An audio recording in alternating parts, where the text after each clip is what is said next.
حالتون چطوره؟ علی چاتم خوش اومدیم این ویدیو. بچه‌ها همونطور که گلشو داده بودم، اگه اون ویدیو من دیده باشین که اومده بودم وسط جنگل داشتم جی تی ای بازی می‌کردم، داخلش گفتم که اگه ویدیو بالای 10,000 تا لایک بخوره، شب میام وسط همون جنگل و واسهتون ویدیو ترسناک از جی تی ای درست می‌کنم که ویدیو هم 10,000 تا لایک خورد و الان داشلی می‌بینید که اومده وسط طبیعت.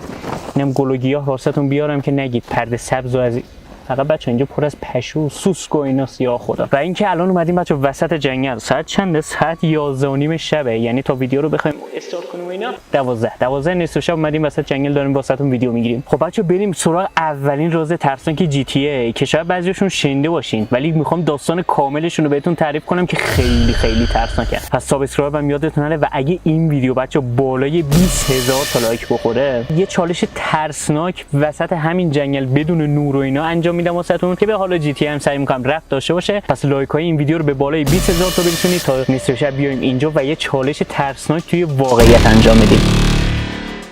بچه هممون میدونیم که اگه ساعت 11:30 شب بالای یه کوهی هست که تقریبا این قسمت مپه، البته مپه بچه برای من دیده نمیشه، نگاه کنین این بالای بالا شما بیاین بچه ساعت 11 تا 12 نصف شب بیاید، شما میتونید یه روحو بچه اینجا ببینید که فکر کنم اکثریتتون دیگه جی تی ای بازا همه این روحو دیدن ماشاءالله. بچه این روحه دیگه حالا هر چقدر بهش تیر بزنین هیچی نمیشه. الان میخوام بچه داستان این روحی که زنم هستش رو بهتون بگم. بچه اسم این شخص جولین کرانلی ایوانزه که یه زن 22 ساله است که تو سال 1978 توی سن 22 سالگی بچه توی این کوه دقیقاً همینجا میمیره. اونم توسط شوهرش. توی کنسول های قدیمی یا بچه نسخه های قدیمی جی تی ای شما یکم نزدیک روحه بشین روحه کلا محو میشه، ولی توی نسخه های جدید یکم که نزدیک میشیم روحه محو نمیشه و هنوز اینجاست. اوکی حالا من جی تی ام تقریبا نسخهش نزدیکه، ولی نزدیک بشین دیگه روحه کامل محو میشه.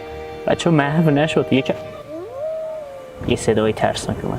بچه نزدیک این روحه که میشیم اینجا روی سنگر نگاه کنی با خون نوشته که با دست خونی نوشته شده، نوشته جوک، که فکر کنم بچه جوک اسم شوهر همین زن است که هولش داد و اینجا کشتتش. و بچه همین جولین یا جولین نمیدونم دقیقاً اسم تلفظش چجوره، بچه با شوهرش دقیقاً همینجا زندگی میکرد توی این مهمانسرای فانوس دریایی که دقیقاً بچه همین خونه میشه، یعنی دقیقاً همین کوهی که کشته شده پشتش که بیایم خونه خودشونه که اینجا زندگی میکردن. و جولین، حالا بچه ما جولین صداش میکنیم، حالا نمیدونم تلفظ اسمش چیه، اگه درستش رو فهمیدم بعدم بهتون میگم. بچه جولین چون والدین سالخورده‌ای داشت، یعنی سنشون خیلی زیاد بود، پیر بود، برای مراقبت از اونها مجبور بود که همینجا زندگی کنه و جای دیگه ای نره و سعی میکرد که زیاد از خونه خارج نشه، فقط به پدر مادرش برسه، چون پیر بودن و هیچ کاری نمیتونستن انجام بدن. بچه جالبه بدونین جوک که همون شوهر جودی، خدا سوسک.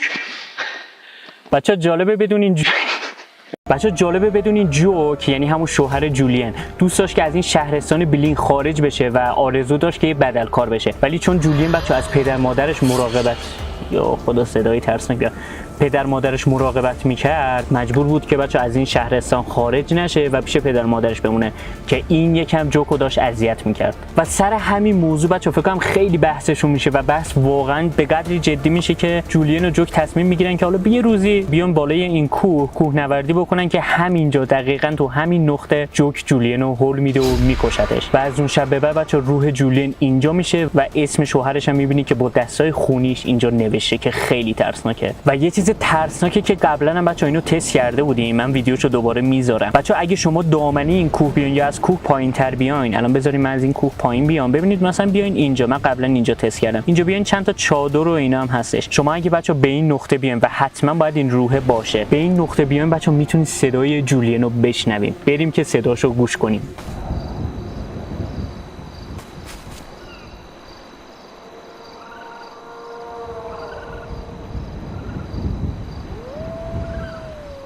خب بچه الان میریم سراغ راز ترسناک دوم و گفتم میام یه ساعت هم بهتون نشون بدم. ساعت رو بچه نگاه کنید.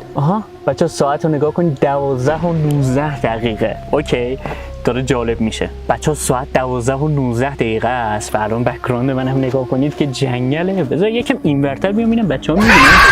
خب بچه‌ها محله بعدی که خیلی خیلی ترسناکه و کلی تئوری و راز داخل اینجا مخفی شده مربوط میشه بچه‌ها به یه هتل متروکه که بالای شهر. لوکیشنش هم بهتون نشون میدم. اینجا همون دریاچه بالای مپه. حالا مپ من کامل باز نشده ولی اینجاست. بچه‌ها اگه شما به این لوکیشن بیاید میتونید یه هتل متروکه رو ببینید که خیلی اوضاعش خرابه. خیلی اوضاعش خرابه. بچه‌ها این هتل کاملا خالیه و هیچ کسی داخل این هتل نیست ولی هر از چنگایی میتونیم آدمای بی خانمان رو پیدا کنیم که اومدن اینجا و حالا برای خودشون یه خونه چیزی سرپا کردن. و یه راز ترسناکی که بچه داخل این هتل وجود داره اینه که اگه شما زمان زیادی و شما داخل این هتل باشی توی بازی میتونی صداهای خیلی عجیب و غریب رو بشنوی. حتی صدای زوزه اینا میاد. یا خدا بعضیا میگفتن که بچه صدای میتونین اژدها و دایناسور بشنوین که حالا بعدن اینو بررسی کرده بودن دیده بودن صدای گرازه و داخل این هتل شما میتونید هر از چنگایی یه گراز هم پیدا کنید که خیلی ترس ناکه. یا خدا. و بچه بعضی وقتا هم گفتن که صدای پا میاد یعنی یه نفر داره قدم میزنه و اینو هنوز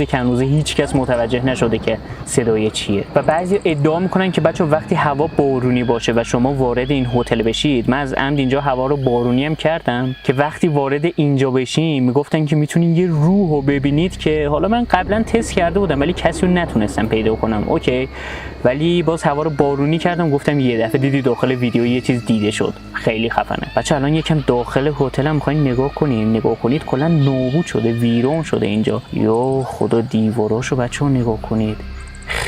خیلی ترسناکه. و بچه یه اتفاقی که داخل این هتل میفته که بعضی از بازیکنان یعنی پلیرایی که پیداش کردن این بوده که بچه داخل این هتل شما یه قسمتی بری میتونید یه دلقک رو پیدا کنید که زور زده به دیوار که حالا عکسش من این بغلم میذارم. خیلی چیز ترسناکیه. من خودم چند بار اون رو دنبالش اومدم که بچه پیداش کنم ولی پیدا نکردم. مثل اینکه توی یه نسخه خاصی از جی تی ای فقط اون دلقکه هست یا خیلی رندوم براتون مثلا ظاهر میشه که خیلی به نظرم چیز ترسناکیه. و خیلی سر همین موضوع بچه اون دلقکه به راکستار حالا کامنت زده بودن، هشتگاش هم حتی بود، گفته بودن که این دلقکه چیه داخل بازی آوردی، چرا تو همه نسخه ها نیست و گفته بودن که چرا این دلقک آوردین ولی هیچ وقت بچه راکستار جواب نداده و دلیلش هم نگفته که چرا این دلقک رو داخل این بازی آورده. بچه یکم داخل این هتل هم بگردیم. اکثر اتاقا شبیه همه ولی خیلی ترسناکه. واقعا خیلی ترسناکه. به زعم من بپریم پایین یه اونورش هم بچه نگاه کنیم. بچه الان اومدیم این طرف هتل و خیلی ترسناکه ولی تا اونجا که بچه من میدونم مثل این که میگفتن دلقکه طبقه همکفه. راستش بخوایم بچه استرس دارم الان. خیلی استرس دارم اینجا رو اومدم. بچه الان نگاه میکنم اینجاها رو ولی دلقکه رو نمیدونم راستیتش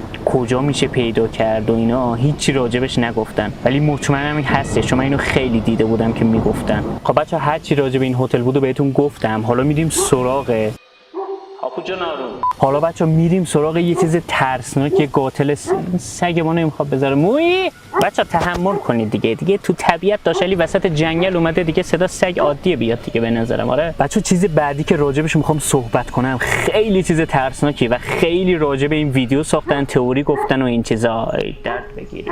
و اونم چیزی نیست جز یه قاتل سریالی که بچه علاقه خیلی زیادی بر عدد 8 داره که داخل چند تا از ویدیوهای قبلی من بهتون نشون داده بودم. روی سنگ و داخل زندان اینو عدد 8 همه جا هستش که این خیلی چیز عجیب و ترسناکه. حالا بیاین کامل بهتون توضیح بدم که این قاتل سریالی اصلا کی هستش. خب بچه این قاتل سریالی که به عدد 8 از بچگی خیلی علاقه داشته که حالا ازش پرسیده بودن که چرا علاقه داری، میگفت که اگه عدد 8 رو بچرخونیم نماد بی‌نهایت میشه. اینا حالا نمیدونم چرا زیاد دوست داشت ولی سلیقه است که آقا قاتل بوده عدد 8 هم زیاد دوست داشته و این گونه بود که بچه نام مستعار این قاتل 8 شد. و بچه اسم این قاتل سریالی هم مرل آبراهامز که یه قاتل سریالی خیلی معروف داخل جی تی ای بیه. بچه مرل در سال 1947 به دنیا اومده و کسی نمیدونه که کجا به دنیا اومده و ساکن کجاست ولی تو شهر سندی شورز که همینجا داخل جی تی ای بی همین روستای بالا شهر هستش زندگی میکنن. خب بچه بزرگترین قتل مرل تو سال 1999 بوده که 8 قربانی ورزشکار مرد رو به بدترین شکل کشته و در یه جای از این ایالات دفن کرده که هیچ کسی ازشون خبر نداره. ولی داخل یکی از ویدیوهام بچه من 8 قربانی تونستم پیدا کنم که به شکل مومیایی بچا کرده بودن و حالا ویدیوهاش هم الان براتون پلی میشه که به شکل مومیایی اونا رو زیر آب خفه کرده بودن و کشته بودن. و جالب اینجا بود که بچا همشون زن بودن و لخ بودن. این یکم عجیب بود. و اینکه تئوری گفته سال 1999 80 مرد ورزشکار رو قربانی کردن، این کلا مثل اینکه بحثش جداه. و در نهایت بچا این قاتل زنجیره‌ای تو دسامبر سال 2004 میمیره تو سن 57 سالگی. ولی یه چیز خیلی عجیبه این که بچا این مرل داخل زندان رفته و کلی روی سنگای داخل شهر عدد 8 رو نوشته، داخل زندان هم نوشته. و بیایم بچا یه خونه‌ای هم نشون بدم که مثل اینکه خونه مرله. حالا لوکیشنش هم بچا بهتون نشون میدم. اگه بالای مپ شما بیاید به این لوکیشن، همین جایی که من هستم بچا، یه خونه‌ای هست که آتیش گرفته و کلا نابود شده. حالا بی خانمانا میان اینجا یه آتیش هم روشن کنن، ولی گفته شده که بچا اینجا خونه مرل بوده که یکم هم مشکل روانی داشته. عدد 8 رو شما میتونید بچا اینجا دوباره ببینید. خیلی خونه ترسناک و عجیب غریبیه. دوباره داخل این خونه که میاد دوباره میبینید بچا عدد 8 و این نوشته‌های دور و یکمی خیلی ترسناک این خونه. عدد 8 هم بچا شما اینجا میبینید و این طرف دیوار هم که میاد میبینید کلی عدد 8 نوشته. این بشر کلا عشق عدد 8 بوده دیگه، نمیدونم چرا. و روی سنگا هم که یه بار یادتون باشه نشون دادم که عدد 8 رو همه جا نوشته بود و اینا، خیلی ترسناک بود. و بچا به این قاتل یعنی مرل اشارات خیلی زیادی در ایالات شده و کلی تئوری و رازهایی راجبش گفتن که معلوم نیست واقعیه یا نه. و حتی مرگ مرل هم قطعی نیست که مرده یا هنوز زنده است. و شما 8 تا جنازه بچا میتونید تو خلیج پالتو که بالای مپ کنار جزیره ها پیدا کنید،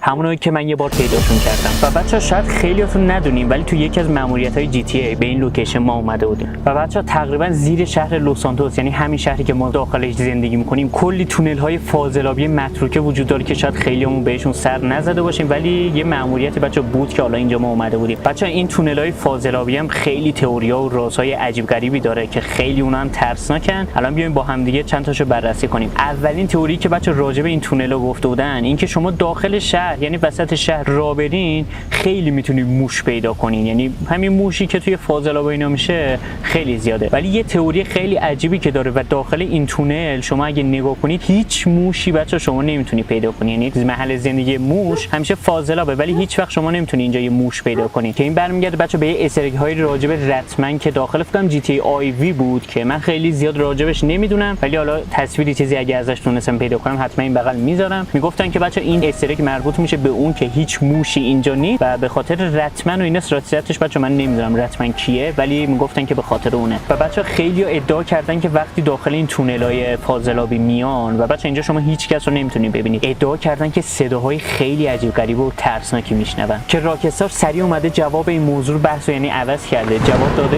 گفته چکش کسایی که مثلا کارگرایی که بالا دارن خیابون رو مثلا میکنن و این، چون بعضی وقتا بچا کارگرایی شما میتونید ببینید که زمین دارن میکنن. راکستار برگشت گفته که صدای اوناست که حالا کسی نمیدونه اینو راست گفته یا فقط خواسته راکستار بپیچونه. و بچا جالبه بدونی این تونل فقط 2 تا راه خروج و ورود داره، یعنی جز اینا راه دیگه ای نداره. الان از اونجایی که ما اومدیم راه ورودش بود و از این قسمت هم کلا تا تهش بریم راه خروجش میشه، یعنی بجز این 2 تا ورودی هیچ ورودی دیگه ای هم نداره. و بچا یه شایعه‌ای هم پخش شده راجع به این قسمت که وقتی وارد تونل‌های آبی مخزن‌های آبی میشیم، حالا اینجا بچا مترو هم میاد که اینجا باز اوکیه، ولی اینجا رو برگردیم به عقب وارد مخزن‌های آبی بشیم بچا گفتن که صداهای عجیبی، صدای تنفس کردن میاد که این واقعا خیلی ترسناکه. که خیلی ادعا کردن که صدای ارواحی که داخل این تونل زندگی میکنه و صدای تنفس اونه، ولی من راستیتش نمیدونم. و یه شایعه و تئوری دیگه ای هم که گفتن که همین صدای تنفس ارواحه، خیلی اومدن گفتن که ارواح نیست، در واقع رتمنه که داخل این تونل‌ها زندگی میکنه و صدای تنفس اون، که این خیلی داستانو ترسناک میکنن. خب بچا راز ترسناک بعدی که میخوام بهتون بگم راجع به قتل‌هایی که داخل این بازی که 2 تا قتل مرموز هستش قرار صحبت کنیم. بچا تو اطراف این قتل‌ها مکان‌های خیلی ترسناک دیگه‌ای وجود داره و این مکان‌ها مرتکب این میشه که ما رو هدایت کنه به مکان‌های قتل و ترسناک.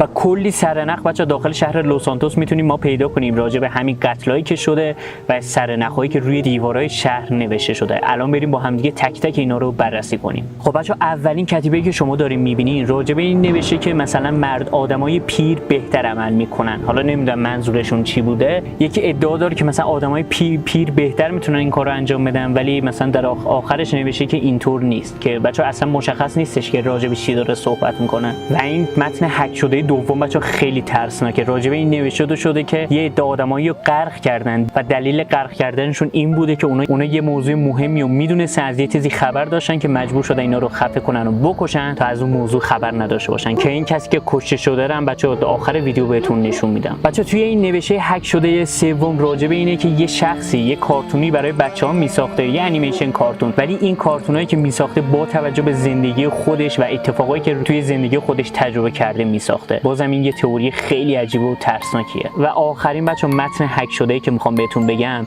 روی دیوار نوشته اسم دیوید ریچاردز رو نوشته که نوشته دیوید ریچاردز میدونه، یعنی خبر داره، که اینم باز مشخص نیست از چی و میدونه و از چی خبر داره. و بچا این نوشته‌های هک شده مربوط میشه به زنی که زیر آب کشته شده و الان میتونید تصویرشو ببینید که بچا پاهاشو با سیمان پوشوندن و سرش یه کیسه‌ای کشیدن که خفش کنن که به بدترین شکل کشته شده. حالا بچا تعجب میکنید که چرا این زنا رو کشتن، اصلا به چه دلیلی اینو کشتن؟ وقتی شما همه این بچا نوشته‌های هک شده رو که پیدا کنید و اون جنازه زن هم زیر دریا بتونید پیداش بکنید، اگه بتونید بچا اینا رو پیدا بکنید، به محض اینکه اینا رو پیدا کردین در دفتر سولومون ریچاردز باز میشه. یعنی یه ساختمونی هستش که ورودیش باز میشه.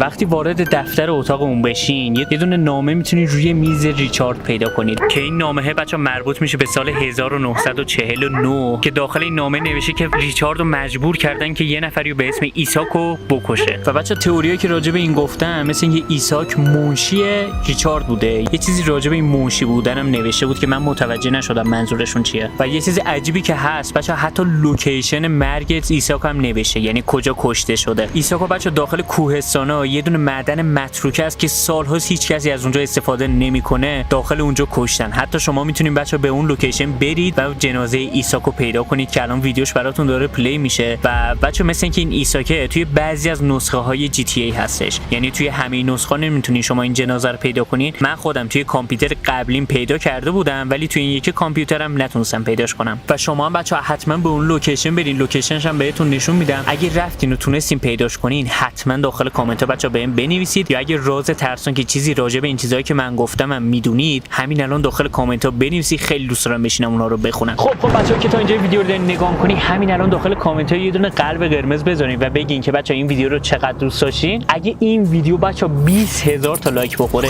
میام اینجا. حالا شاید یه چالش 24 ساعته رفتیم داخل جنگل، یا اینکه یه چالش خیلی ترسناک براتون انجام دادم. حتما اونم داخل کامنت ها بنویسید. اگه این ویدیو بالای 20000 تا لایک بخوره که مطمئنم لایک میکنید، میام داخل این جنگل نصف شب و یه چالش ترسناک با جی تی ای وی براتون انجام میدم. خیلی دوستتون دارم و سابسکرایب هم بچا یادتون نره، کامنت انگلیسی هم حتما بذارین تا سابسکرایبتون نریزه، چون یوتیوب سابسکرایبر رو حذف میکنه. زنگوله نوتیفیکیشن حتما این زنگوله رو هم روشن کن که هر وقت ویدیو آپلود کردم سریع با خبر بشی. و اگه ویدیوهای دیروز و پریروز هم ندیدی، حتما ببین که مطمئنم عاشق ویدیوها میشی. خیلی ویدیوهای خفنی ان، حتما ویدیو رو هم ببین. خیلی دوستتون دارم. مراقب خودتون باشین و اینکه بچا بنویسید این ویدیو رو دوست داشتین یا نه، چون واقعا خیلی سخت بود این وسایل رو بتونم بیارم اینجا. و ساعت الان چنده؟ خب بچا ساعت 1:30 و ساعت 1:30 براتون ویدیو رکورد کنم توی این جنگل که پر از حشره است و دستام هم کلی نیش زدن. خیلی دوستتون دارم. تا یه ویدیو دیگه و چالش های ترسناک دیگه، بدرود.